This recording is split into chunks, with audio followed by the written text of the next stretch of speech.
কবরের জীবনটা আসল জীবন। বিশ্বনবী দোয়া করতেন, আল্লাহুম্মা ইন্না নাউযু বিকা মিন আযাবিল কবর।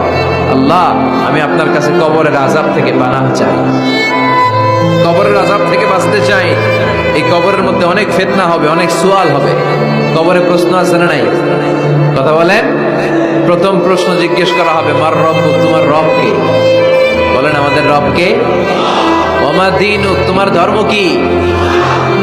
বিষ্ণুবীর চেহারা দেখিয়ে বলা হবে, তাআরিফু মান হাযার রাজুল, এই লোকটারে চিনো? আমরা কি বলবো? আমরা চিনি, উনি আমাদের প্রিয় রাসূল মুহাম্মদুর রাসূলুল্লাহ সাল্লাল্লাহু আলাইহি ওয়াসাল্লাম। এরপরে জিজ্ঞেস করা হবে, এগুলো কোত্থেকে শিখলা? আমরা বলবো, কোরআন থেকে।